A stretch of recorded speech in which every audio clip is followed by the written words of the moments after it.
Hello friends, question number next ये है कि अगर मान लिया जाए F Z is continuous function in any domain D. अगर मान लिया आपको कोई फंक्शन दे रखा है जो कि किसी डोमेन के अंदर कंटिन्यूस है। ओके, आगे कहना चाह रहा है if for every close contour C in domain D, और उस रीजन के अंदर कोई हमारे पास क्लोज कंटूर हो।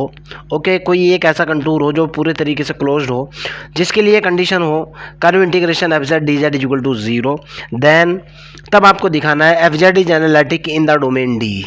ओके, तब आपको दिखाना है कि एफ जेड जो है क्या है, उस डोमेन के अंदर एनालिटिक है। क्लियर है ना? यानी आपको जो प्रूफ करना है बेटा, ज़रा इस चीज़ को समझने की कोशिश करना। आपको दिखाना क्या है? टू प्रूव दैट, आपको सिद्ध करना है to prove that F Z क्या है, एफ जेड इज एनालिटिक। ये दिखाना है ना भाई। एनालिटिक होने का मतलब क्या होना चाहिए? एफ ऑफ जेड जो है मेरे पास क्या होना चाहिए? F Z is differentiable. Short में लिख रहा हूँ, डिफरेंशिएबल होना चाहिए। ओके, यही तो दिखाना है। और इसका मतलब ये भी निकलता है, और आपको दिखाना है एफ जेड इज डिफरेंशिएबल का मतलब है एफ डैश जेड। ओके, यानी इसको मैंने डिफरेंशिएट कर दिया, F dash Z is equal to होना चाहिए एफ ऑफ जेड के। यानी अगर जो फंक्शन है और फंक्शन का फर्स्ट डेरिवेटिव उसी के बराबर आ जाए तो इसका मतलब क्या निकलेगा? एफ जेड एनालिटिक हो जाएगा। मतलब यहाँ से सोचो आप, जो फंक्शन है, फंक्शन किसके बराबर हो जाए? अपने डेरिवेटिव के बराबर हो जाए, यानी फंक्शन क्या हो जाए? डिफरेंशिएबल हो जाए। और अगर फंक्शन डिफरेंशिएबल हो जाएगा तो फंक्शन क्या हो जाएगा? एनालिटिक हो जाएगा। और यही मेरे को प्रूफ करना है। क्लियर? एक एनालिटिक फंक्शन की थ्योरी होती है, ज़रा समझने की कोशिश करना। फ्रॉम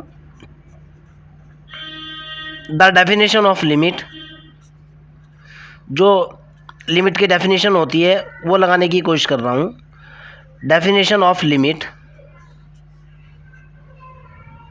या लिमिट की प्रॉपर्टी भी मान सकते हो आप। लिमिट की डेफिनेशन या लिमिट की प्रॉपर्टी ये होती है, limit is independent of path. This is very important. जिस वक्त मैं CSIR की तैयारी कर रहा था JNU दिल्ली और IIT दिल्ली के बीच में, यहाँ मुनीरका के अंदर, तो ये वर्ड बहुत, मतलब ये है कि इस चीज़ में मैंने कम से कम 8 से 10 दिन लगा दिए थे कि limit is independent of path क्या है।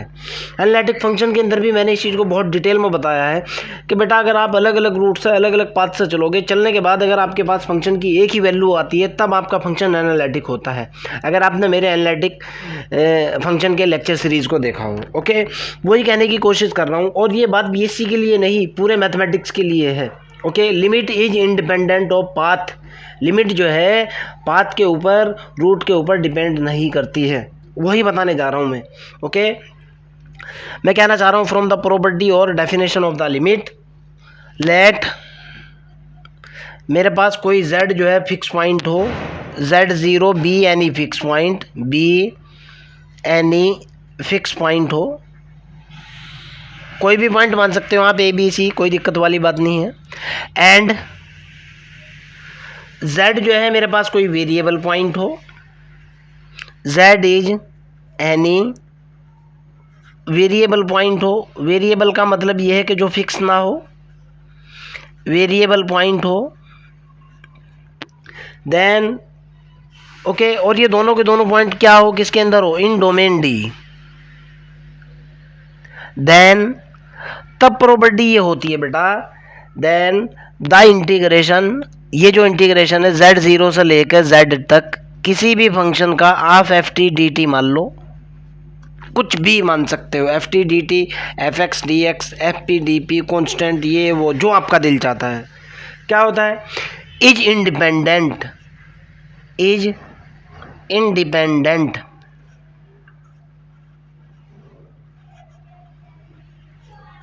Of path. शॉर्ट में लिख रहा हूँ बेटा, ऑफ पाथ। इसका पाथ क्या है?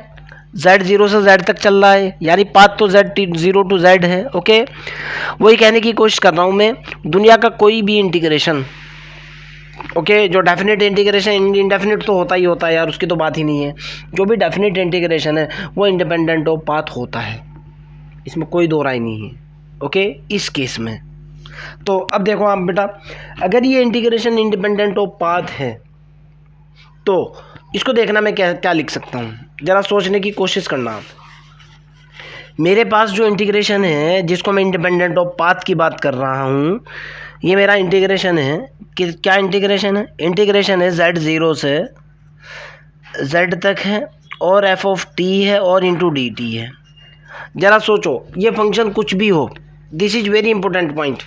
अगर आपकी ये चीज़ क्लियर होती है आपको मज़ा आ जाएगा ये थ्योरम पढ़ने में, अदरवाइज बार बार प्रॉब्लम होगी। भाई अंदर फंक्शन कुछ भी हो, सोचने की बात है ये, और 11th क्लास की बात है, ज़रा समझने की कोशिश कर लेना, बस आपके क्लियर हो जाएगा। क्लियर करना मेरा काम है, जो हो जा रहे। ओके, मैं कह रहा हूँ कि कोई भी यहाँ फंक्शन की कुछ भी वैल्यू हो, जब आप इसको इंटीग्रेट करोगे, इंटीग्रेट करने के बाद जब आप इसकी लिमिट डालोगे, फाइनल टर्म काहे में आएगी? फाइनल टर्म z0 और z में आएंगी ना, आएंगी ना, समझ आती है ये बात। मान लिया ये अंदर का इंटीग्रेशन कुछ भी है, अंदर का फंक्शन कुछ भी है, भाई z0 तो फिक्स है, ये तो कांस्टेंट है, ये z वेरिएबल है। जब आप इसको इंटीग्रेट करोगे, इंटीग्रेट करने के बाद जो भी आपका रिजल्ट निकलेगा वो फंक्शन ऑफ z होगा कि नहीं होगा ना, मैं वही लिख रहा हूँ। मान लिया इसे कैलकुलेशन के बाद इसका टोटल रिजल्ट निकल कर क्या है, एफ ऑफ जेड के बराबर, और ये आएगा ही आएगा। मैं एग्जाम्पल देकर बता रहा हूँ। सपोज दैट z0 की वैल्यू आपने 1 ले ली और ये रखा आपने z, एफ ऑफ टी की वैल्यू सपोज दैट आपने 2 इंटू डी टी ली। जब आप इसको इंटीग्रेट करोगे ये हो जाएगा 2t, इंटीग्रेशन के बाद 2t होगा। जब आप इसकी लिमिट डाल लोगे 1 to z, कितना निकलेगा 2z माइनस के 2, फाइनली किस में निकला, फंक्शन ऑफ z बनाना, वही कहने की कोशिश कर रहा हूँ। क्लियर? तो यहाँ से मेरे पास निकल कर के दोबारा लिख रहा हूँ, ये हो जाएगा मेरे पास F of z is equal to जो होगा वो होगा z0 से z तक, और ये होगा एफ ऑफ टी की जगह आप एफ ऑफ पी भी ले सकते हो, F of T into D T. Again अगर मान लिया z0 के पास में कोई उसका NBD है, कोई भी लिमिट उसका जो है पास में नेबरहुड पॉइंट है, रियल का कंसेप्ट है, वैसे तो कॉम्प्लेक्स के अंदर भी आता है। ओके, इज कोई भी NBD हो, नेबरहुड पॉइंट हो यानी पड़ोसी बिंदु हो, ऑफ किसका हो, z का, देन तब मेरे पास सिचुएशन क्या बन जाएगी भाई, देन मैंने z को पुट किया, z is equal to z plus h put करने पर, ठीक है ना। अब ये कर क्यों रहा हूँ इसको भी बताऊंगा मैं आपको। मैंने इसको किया एफ ऑफ z की जगह मैंने क्या डाला, z प्लस के h इज इक्वल टू मेरे पास निकल कर के आया, इंटीग्रेशन हुआ z0 से z प्लस h तक, और ये हुआ F T into D T. सवाल पैदा ये होता है आप ये कर क्यों रहे हो sir, this is the point, reason दे रहा हूँ मैं कर क्यों रहा हूँ। मेरे को क्या दिखाना है, F dash Z F Z के बराबर दिखाना है ना।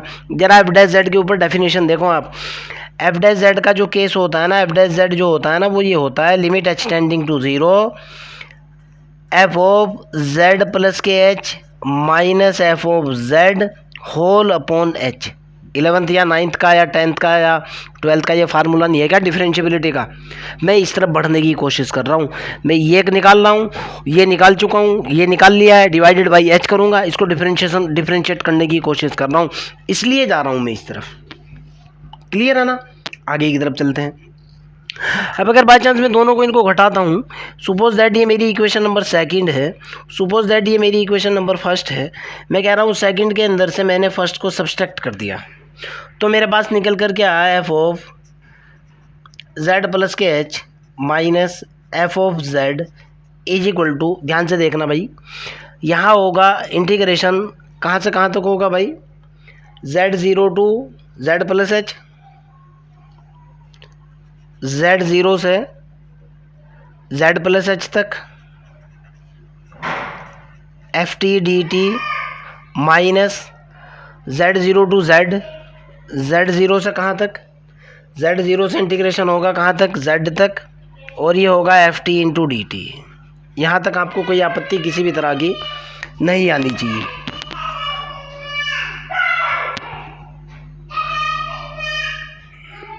यहाँ से आगे की तरफ चलते हैं। क्लियर है ना भाई? इसको मैं लिख सकता हूँ भाई, ज़रा इसको समझने की कोशिश करना। मेरे पास एक कंसेप्ट होता है integration A to B F X D X बराबर होता है minus integration B to A F X D X, होता है ना। आपको लग तो नहीं रहा कि ज़बरदस्ती हो रहा है कुछ। Integration A to B F X D X बराबर होता है integration minus B to A, ये लिमिट उल्टी होती है, माइनस का निशान बाहर आता है, 11th क्लास की प्रॉपर्टी है, मैं इसका यूज़ करूँगा। जैसे ही मैंने इसका यूज़ किया, इसका यूज़ करने के बाद मेरे पास अगला स्टेप जो निकल कर के आया वो क्या निकला भाई, इधर तो है मेरे पास कितना, ये बना एफ ऑफ जेड प्लस के H minus F of Z is equal to, ये वाली प्रॉपर्टी का मैंने यूज़ किया, इस वाली प्रॉपर्टी का कितना निकल करके आया, ये बना जेड ज़ीरो से जेड प्लस के एच तक, ये हुआ F T into D T plus, minus से प्लस हो जाएगा, ये उल्टा हो जाएगा भाई, जेड यहाँ आ जाएगा, जेड ज़ीरो यहाँ आ जाएगा, ये हो जाएगा एफ टी डी टी, इसमें तो कोई दो राय नहीं। अब यहाँ से आगे चलते हैं भाई, अगर ये हो चुका तो भाई आप इस चीज़ को बहुत अच्छे तरीके से जानते हो बच्चों कि इस लिमिट से इस लिमिट को कट किया जा सकता है। इसको बराबर करके क्या लिख सकता हूँ मैं, लिमिट यहाँ से निकली z से और कहाँ तक आई, z प्लस एच तक आई, और अंदर वाला तो ऐसे था ही एफ टी डी टी, बिल्कुल होता है ना, मैंने डायरेक्ट कट कर दिया, कोई दिक्कत तो नहीं है। अगर आपको डाउट है कि सर कौन सी प्रॉपर्टी का यूज़ किया, ध्यान से सुनो, प्रॉपर्टी का यूज़ मैंने ये किया, अगर मेरे पास एक इंटीग्रेशन ए से बी है और एफ डी एक्स है और ए लेस देन सी लेस देन बी है, सी ए और बी के बीच का कोई पॉइंट है, तो इंटीग्रेशन ये होता है integration A to B F D X बराबर होता है इंटीग्रेशन ए से C F D X plus C to B F D X D X, ये होता है ना।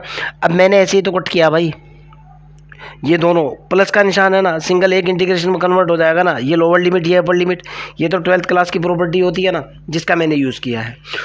तो यहाँ से मेरे पास निकल कर के आया भाई, कितना निकला मेरे पास, ये निकला F of Z plus H minus F of Z is equal to Y integration Z से जेड प्लस एच तक, और ये हुआ F T into D T, कोई दिक्कत तो नहीं।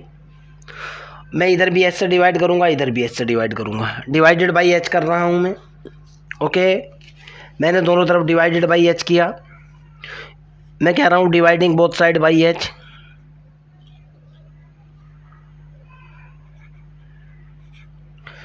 डिवाइडिंग किया मैंने बोथ साइड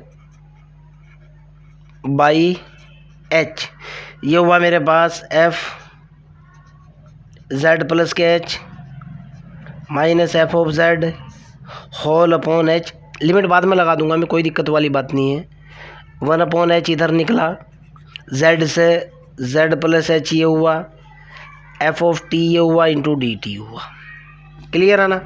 इसके अंदर मैं एक क्वांटिटी दोनों तरफ माइनस कर रहा हूँ, मैं दोनों तरफ कर रहा हूँ एफ ऑफ जेड माइनस करने पर, subtracting F Z from both side, मैंने क्या किया, एफ जेड प्लस के एच माइनस के F of Z whole upon H, minus मैंने एफ जेड कर दिया, इधर एफ जेड कर दिया, तो जाहिर सी बात है इधर भी मेरे को एफ जेड माइनस करना पड़ेगा, इधर आ जाएगा 1 अपॉन एच, ये हो जाएगा इंटीग्रेशन जेड से जेड प्लस एच तक, ये हो जाएगा F of T minus F of Z, और यहाँ इंटीग्रेशन में आ जाएगा डी टी, बिल्कुल कर सकता हूँ भाई, दोनों तरफ मैंने एच घटा दिया भाई। जब ये क्वांटिटी इसके बराबर है मैथमेटिकली तो ऐसे किया जा सकता है, आपके माइंड के अंदर ये क्वेश्चन ना पैदा हो जाए कि सर इधर तो आपने विदाउट इंटीग्रेशन के किया है, इधर इंटीग्रेशन के अंदर किया है। नो बेटा, ये क्वांटिटी जब इसके बराबर है तो इसके अंदर कुछ दोनों तरफ जोड़ा भी जा सकता है और घटाया भी जा सकता है, दिस द मैथमेटिकल कंसेप्ट। आगे की तरफ चलते हैं, अगर मेरे पास ये हो चुका, अब मैं इसका दोनों तरफ मोड लेने की कोशिश करूँगा और अगला रिजल्ट कैलकुलेट करूँगा यहाँ से, ठीक है ना बेटा। मैंने इसका मोड लिया तो taking mode both side, short में लिख रहा हूँ टेकिंग मोड, मोड लेने के जस्ट बाद ये हुआ मेरे पास मोड ऑफ, ये निकला F of Z plus H minus F of Z whole upon H minus F Z, reason दूंगा मैंने मोड क्यों लिया है, ऐसे नहीं है कि मैं फर्जी मोड ले रहा हूँ यार। इज इक्वल टू, इधर भी मैंने मोड ले लिया, ये हुआ 1/h integration z to z plus के h, और ये हुआ मेरे पास एफ टी माइनस के एफ जेड और इंटू डी टी। क्लियर है ना। हमारे पास एक प्रॉपर्टी और भी होती है भाई, फिर आप ये कहोगे कि सर कैसी प्रॉपर्टी है, क्या है प्रॉपर्टी। मेरे पास इंटीग्रेशन होता है, अगर मोड इंटीग्रेशन के बाहर है एफ एक्स डी एक्स है, ऐसे है, लिमिट लो या ना लो, चलो ए टू बी ले लो, अगर ये मोड है, ये हमेशा लेस देन और इक्वल टू होता है, इंटीग्रेशन के अंदर आ जाता है mode. Real analysis Riemann integration की प्रॉपर्टी है, दोनों के ऊपर मोड लग जाता है, हर इसके ऊपर भी मोड लग जाएगा, इसके ऊपर भी मोड लग जाएगा, और ये लेस देन और इक्वल टू होता है। इस प्रॉपर्टी का मैं यूज़ करूँगा। आप कहोगे सर ये कहाँ से है, BSc third year Riemann integration, मैंने इस प्रॉपर्टी का यूज़ किया, तो यहाँ से मेरे पास निकल कर के आया भाई, यहाँ से ये निकला, इधर तो सेम ही चलेगा भाई, ये निकला एफ ऑफ जेड प्लस के H minus F of Z whole upon H minus F of Z का मोड, ये हो जाएगा लेस देन और इक्वल टू। जब इसका मोड लूँगा मैं अलग अलग के ऊपर मोड, ये तो होगा मोड 1/h, अलग अलग के ऊपर मोड हो चुका।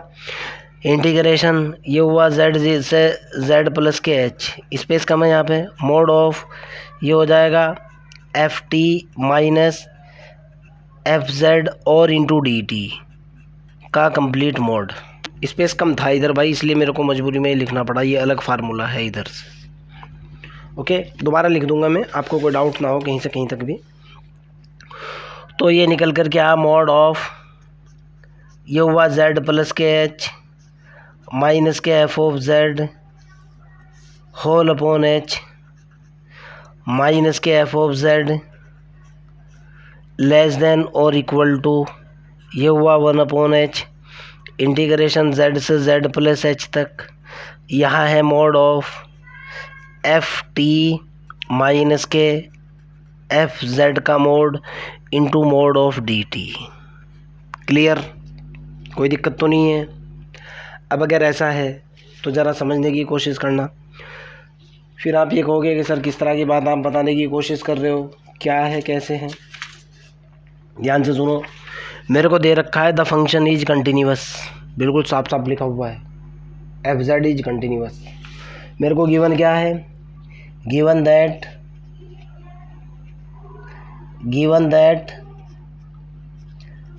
एफ जेड इज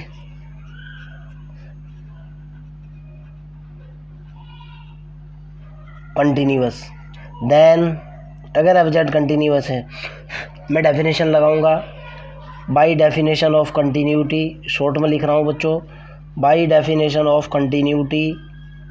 डेफिनेशन ये होती है for all epsilon greater than 0 there exist a delta greater than 0 such that mod of F of T minus F of Z का मोड क्या होगा भाई, less than epsilon when ever T minus के Z less then delta. यही तो होती है continuity की डेफिनेशन। क्लियर है ना। यहाँ कंटिन्यूटी की डेफिनेशन अप्लाई करूँगा, इसको लेस देन एप्सिलॉन करूँगा मोड को, और अगले वाला रिजल्ट निकाल लूँगा। तो जैसे ही मैं ये कंसेप्ट यहाँ ऊपर अप्लाई करूँगा इसके ऊपर, तो ये मेरे पास निकल करके कितना निकलेगा, ये हो जाएगा एफ ऑफ, ये तो हुआ जेड प्लस के एच माइनस के, ये हुआ एफ ऑफ जेड, ये हुआ होल अपॉन एच, ये हुआ माइनस के F of Z. Okay, less than और equal to 1 mod of H. H real number है, लगाना चाहो लगा लो, अदरवाइज आपकी मर्जी है, मैंने लगा दिया है मोड। ओके, ये हुआ इंटीग्रेशन जेड से लेकर जेड प्लस एच तक। क्लियर है ना। इसकी वैल्यू कंटिन्यूटी के अकॉर्डिंग क्या आई, ये तो हुआ epsilon into mode of D T, यही हुआ ना। क्लियर है ना, कोई दिक्कत तो नहीं है। आगे की तरफ चल लेते हैं यहाँ से। तो यहाँ से मेरे पास रिजल्ट निकल कर के आया, एफ जेड प्लस के एच हुआ माइनस के एफ ऑफ जेड हुआ होल अपॉन एच हुआ माइनस एफ ऑफ जेड हुआ लेस देन और इक्वल टू, ये हुआ epsilon upon mode of H. जब आप इसको इंटीग्रेट करोगे, इंटीग्रेट करने के बाद क्या मोड ऑफ टी नहीं निकल कर के आएगा भाई। आपने इसको इंटीग्रेट किया ना, इंटीग्रेट करने के बाद मॉड ऑफ टी नहीं निकल करके आएगा, टी की लिमिट जो है ना जेड प्लस एच नहीं होगी, ये होगी ना, मॉड ऑफ टी आ चुका।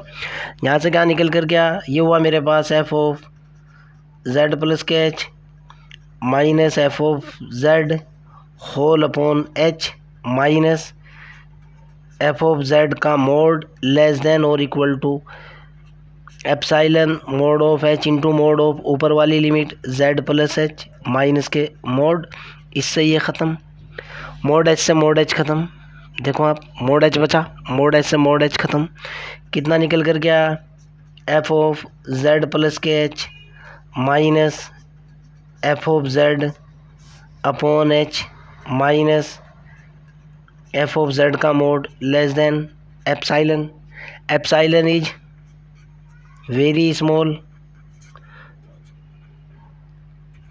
तो एप्साइलन टेंडिंग टू ज़ीरो हो जाएगा। जब एप्साइलन टेंडिंग टू ज़ीरो हो जाएगा तो क्या निकलेगा यहाँ से, F of Z plus H minus F of Z whole upon H minus F of Z का mod is equal to zero, tending to zero less than और इक्वल टू में से साइमल्टेनियसली एक बात वैलिड होनी चाहिए, क्या तो लेस देन ज़ीरो कर लो कोई दिक्कत नहीं है, इक्वल टू ज़ीरो कर लो कोई दिक्कत नहीं है, समझ आती है ना। अब यहाँ से देखो, यहाँ से मेरे पास रिजल्ट कितना निकल करके आया भाई, इसको क्या लिखा जा सकता है, लास्ट लाइन को इसको मैं लिख सकता हूँ भाई, उधर जाने के बाद मोड तो ख़त्म हो जाएगा, इसको मैं यहाँ से ऐसे लिख सकता हूँ, मोड ख़त्म कर दिया है मैंने क्योंकि ज़ीरो के बराबर है, इसको लिख सकता हूँ एफ जेड प्लस के H minus F of Z whole upon H minus F of Z is equal to कितना, ज़ीरो। अगर मैं इसके ऊपर लिमिट ले लूँ, मैं कह रहा हूँ limit H tending to zero, यहाँ से देखो मैं कह रहा हूँ taking limit H tending to zero, तो यहाँ से निकल कर क्या limit H tending to zero, ये हो जाएगा एफ ऑफ जेड प्लस के H minus F of Z whole upon H is equal to इधर जाने के बाद एफ ऑफ जेड। सवाल पैदा ये होता है सर आपने यहाँ तो लिमिट लगाई नहीं, देखो बेटा यहाँ लिमिट क्यों नहीं लगाई भाई, इधर तो जेड एच का फंक्शन है, जेड प्लस एच का मतलब है इधर फंक्शन ऑफ एच है, नीचे भी एच आ रहा है, क्या इधर फंक्शन ऑफ एच है भाई, जब फंक्शन ऑफ एच है ही नहीं तो लिमिट लगाऊं या ना लगाऊं क्या फ़र्क पड़ रहा है उससे। और अगर आप लगाना भी चाहते हो तो ये लो भाई limit H tending to zero, ये हुआ आपका एफ ऑफ जेड बराबर, जब इधर एच का फंक्शन ही नहीं है ये डायरेक्टली बराबर हो जाएगा एफ ऑफ जेड के, ओके कोई दिक्कत नहीं है। अगर आप लिमिट भी लगाना चाहते हो, डाउट का तो कोई काम है ही नहीं मेरी क्लासेज के अंदर। इसकी वैल्यू किसके बराबर हुई, ये हुआ एफ डैश जेड बराबर क्या हुआ एफ ऑफ जेड। कंक्लूजन क्या निकला, यहाँ से कंक्लूजन निकालने की कोशिश करो। क्या कह रहा था राइटर ये कहने की कोशिश कर रहा था कि भाई फंक्शन मेरा कंटिन्यूअस है, चलो ठीक है, फंक्शन किसके बराबर निकल कर क्या, फंक्शन एफ डैश के बराबर निकल कर क्या, एफ डैश के बराबर निकलने का मतलब ये है कि ये फंक्शन डिफरेंशिएबल निकल गया। यहाँ से इस लाइन से देखो ये फंक्शन क्या निकल गया, ये फंक्शन डिफरेंशिएबल फंक्शन निकल गया। और अगर फंक्शन डिफरेंशिएबल है तो फंक्शन कैसा होता है, एनालिटिक होता है ना, तो वही तो दिखाना था मेरे को। We want to prove that F Z is analytic, hence proof, बस काम हो चुका, हेंस प्रूफ। फंक्शन डिफरेंशिएबल निकला, every differentiable function is analytic function, okay function differentiable analytic, analytic का डिफरेंशिएबल होगा ही होगा, सोचने वाली बात नहीं, ओके आपका काम ख़त्म। फिर भी अगर आपका कोई डाउट है, कोई प्रॉब्लम है, कमेंट बॉक्स के अंदर क्वेश्चन को डालिए, आई विल हेल्प यू। बस लास्ट में आपको ये बात बता दूं भाई, मैं फ्री कास्ट काम नहीं करता हूँ, फ्री ऑफ कॉस्ट मेरे चैनल पे कुछ भी नहीं है। आप आओ या ना आओ, पढ़ो या ना पढ़ो, आपकी मर्जी है। Okay bye.